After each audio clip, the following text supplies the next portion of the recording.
लाडकी बहीण योजनेसंदर्भात आताच्या क्षणाची सगळ्यात महत्त्वाची बातमी।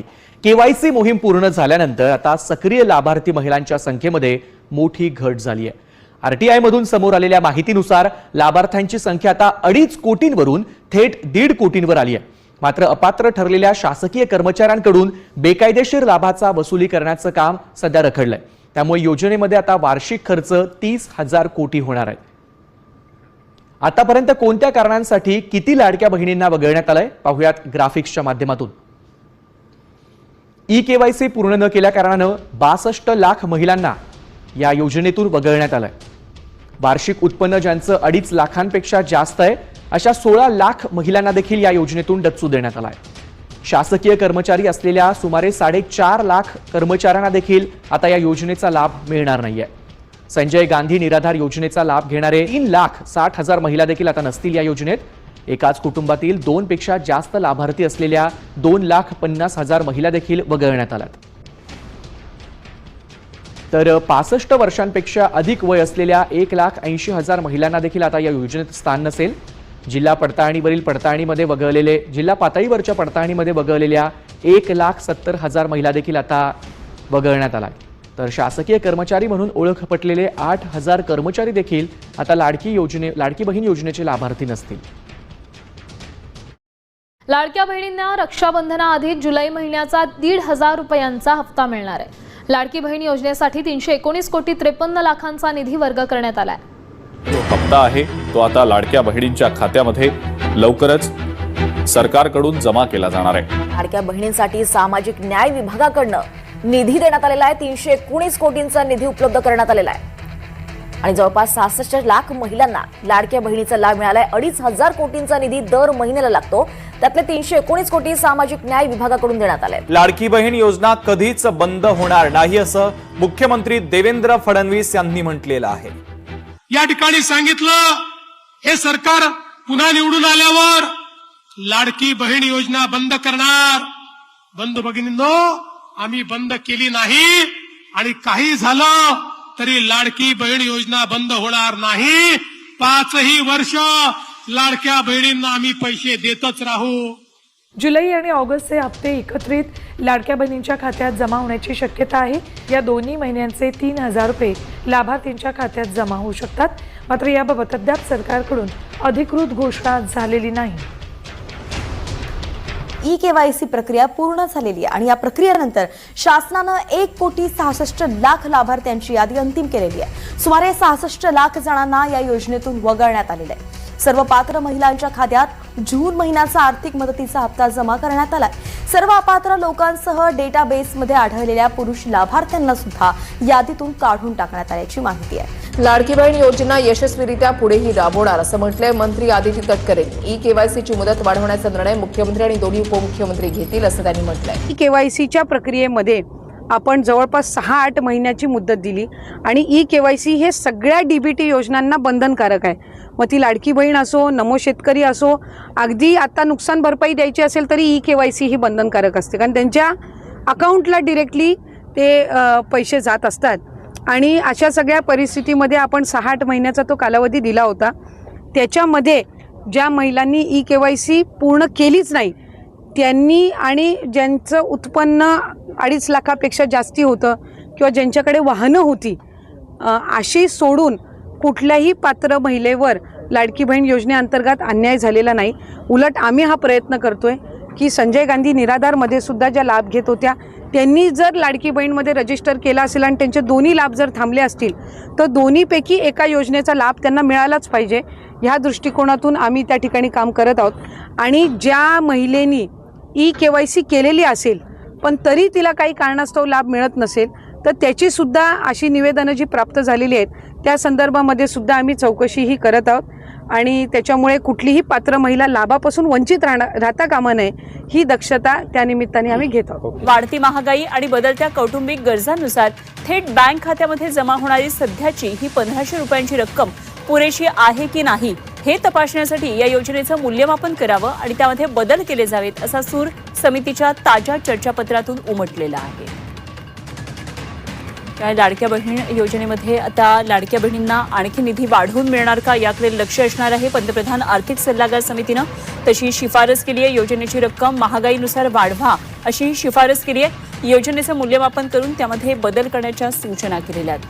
महागाई वाढत चालली आहे, बदलत्या कौटुंबिक गरजाही आहेत आणि थेट बँक खात्यामध्ये जमा होणारी सध्याची 1500 रुपयांची रक्कम पुरेशी आहे का नाही हे तपासण्यासाठी योजनेचं मूल्यमापन करावं आणि त्यानुसार बदल केले जावेत असा हा सूर होता. ज्या महिला केवायसी करायला तयार असतील त्यांच्यासाठी पुन्हा ई केवायसीची विंडो सुरू करण्याची तयारी असल्याचं फडणवीस म्हणाले. केवायसी पूर्ण केली त्या लाडक्या बहिणींचे पैसे मिळत राहतील. अपात्र लाडक्या बहिणींकडून पैसे वसूल करणार नाही असं फडणवीसांनी म्हटलंय. 80 लाख लाडक्या बहिणी अपात्र ठरल्याच्या मुद्द्यावरून राजकारण पेटलंय. मात्र या 80 लाख लाडक्या बहिणींकडून सरकार पैसे वसूल करणार नाहीये अशी घोषणा मुख्यमंत्री फडणवीसांनी केली आहे. मात्र या योजनेचा लाभ 14,000 पुरुषांनी घेतलाय.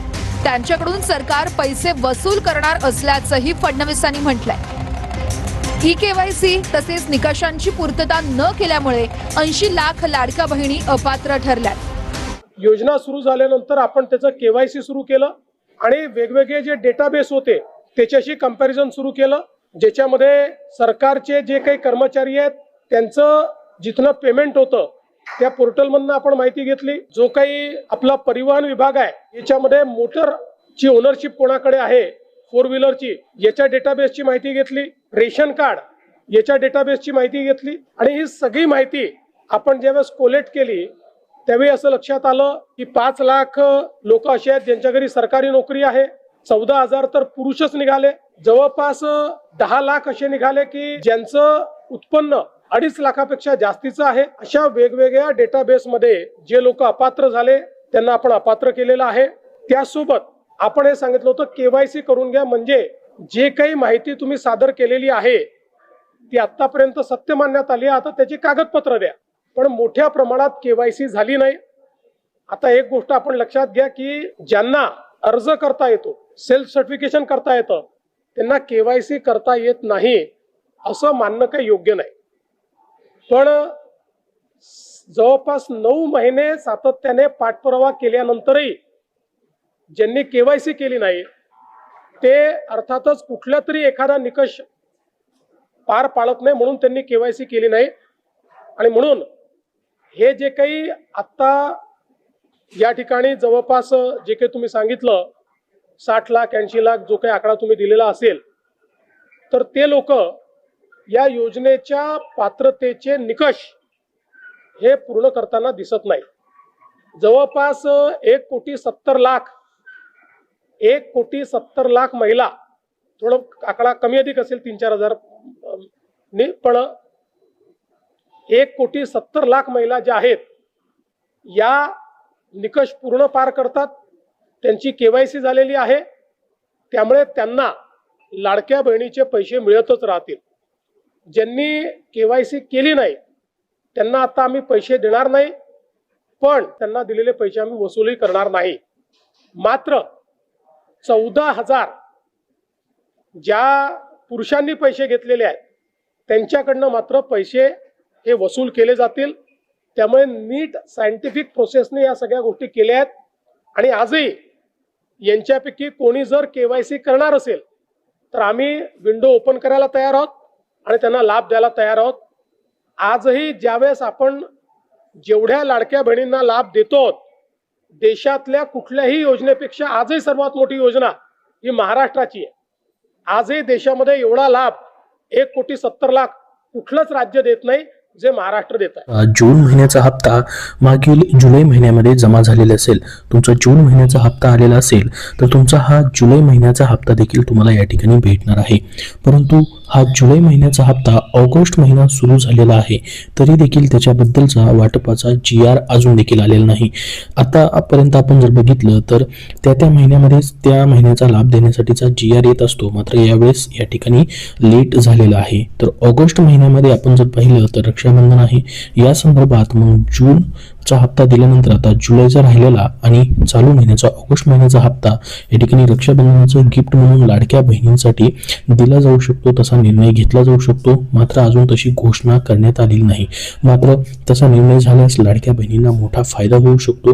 तुम्हालाही वाटतं का 2 हप्ते रक्षाबंधनाच्या निमित्तानं गिफ्ट म्हणून सरकारने द्यावेत? कमेंट बॉक्समध्ये सर्वांनी हो म्हणून सांगा, जेणेकरून सर्वांपर्यंत ही माहिती पोहोचेल. तर बघा, आता महत्त्वाचं आहे ते म्हणजे तुमचा जुलै महिन्याचा हप्ता भेटणं. त्याचसोबत अजून एक महत्त्वाची माहिती आलेली आहे ती म्हणजे लाभार्थ्यांची आता प्रतीक्षा संपलेली आहे. अंतिम यादी जाहीर. आता लाडकी बहीण योजनेची 1500 रुपयाचा हप्ता या ठिकाणी जुलै महिन्याचा कधी येणार त्याची ही माहिती आपण बघणार आहोत. मुख्यमंत्री माझी लाडकी बहीण योजनेत EKYC आणि पडताळणी प्रक्रिया पूर्ण झाली असून 1.66 कोटी पात्र महिलांची अंतिम यादी जाहीर करण्यात आलेली आहे, अशी न्यूजमध्ये या ठिकाणी ही माहिती सध्या प्रसिद्ध झालेली आहे. मुख्यमंत्री माझी लाडकी बहीण योजनेतल्या लाभार्थी महिलांसाठी मोठी अपडेट समोर आलेली आहे. राज्य सरकारने EKYC आणि लाभार्थी पडताळणी प्रक्रिया पूर्ण करून पात्र महिलांची अंतिम यादी तयार केली आहे. या यादीमध्ये 1,66,00,000 महिलांचा समावेश करण्यात आला आहे. आता याच महिलांच्या बँक खात्यामध्ये दरमहा 1500 रुपये थेट DBT द्वारे मदतीने या ठिकाणी डायरेक्ट बेनिफिशरी ट्रान्सफरची आहे. म्हणजे प्रत्येक वेळेस याच पद्धतीने पैसे जमा होतात तुमच्या अकाउंटला. तसे ह्या लाडक्या बहिणींना, एवढ्या लाडक्या बहिणींना सतत जमा होत राहणार आहेत. तर बघा, तसेच याआधी अनेक महिलांचे अर्ज EKYC मुळे अपूर्ण असल्यामुळं किंवा पडताळणी रखडलेली असल्यामुळे लाभ मिळू शकला नव्हता. मात्र आता बघा, EKYC प्रक्रिया पुन्हा एकदा सुरू करावी अशी देखील लाडक्या बहिणींची मागणी आहे. भरपूर साऱ्या लाडक्या बहिणी कमेंट करतायत. यावरती स्वतः महिला आणि बालविकास मंत्र्यांनी देखील माहिती दिलेली आहे की याबद्दलचा निर्णय आहे स्वतः मुख्यमंत्री आणि उपमुख्यमंत्री घेतील असं त्यांनी म्हटलेलं आहे. त्याची मुदत वाढवायची की नाही त्याच्याबद्दलचा मात्र अजून कुठलीही मुदत वाढवून देण्यात आलेली नाही. सध्या EKYC तुमची बंद आहे. तर आता मात्र अंतिम डेटाबेस तयार झाल्याने पुढचे हप्ते खात्यात येण्याचा मार्ग लाडक्या बहिणींचा सध्या मोकळा झालेला आहे. महिला व बालविकास विभागाने राज्यभर विशेष पडताळणी मोहीम राबवली होती. या प्रक्रियेमध्ये 66 लाख लाभार्थी योजनेतून वगळण्यात आल्याचं देखील म्हटलेलं आहे. यामध्ये EKYC पूर्ण न केलेल्या महिला, अपात्र अर्जदार, चुकीची माहिती देऊन नोंदणी केलेले अर्ज तसेच निकषांमध्ये न बसणाऱ्या लाभार्थ्यांचा देखील समावेश आहे असं देखील म्हटलं आहे. पडताळणी दरम्यान अर्जदार सरकारी कर्मचारी आहेत का, आयकर भरतात का किंवा इतर सरकारी योजनेमधून समान प्रकारचा लाभ घेत आहेत का याची तपासणी करण्यात आलेली आहे. तसेच डेटाबेसमध्ये चुकीने समाविष्ट झालेल्या पुरुष लाभार्थ्यांनाही योजनेतून वगळण्यात आलेलं आहे. महिला व बालविकास राज्यमंत्री यांनी याबद्दलची माहिती सांगितलेली आहे की EKYC आणि पडताळणी प्रोसेस पूर्ण झाली आहे. अंतिम लाभार्थी डेटाबेस तयार करण्यात आला आहे. जून महिन्याचा हप्ता पात्र महिलांच्या खात्यात जमा करण्यात आला असून यापुढचे सर्व हप्ते देखील याच अंतिम यादीमध्ये जे पात्र लाडक्या बहिणी असतील त्यांच्या आधारे, त्या यादीच्या आधारे दिले जाणार आहेत असं म्हटलेलं आहे.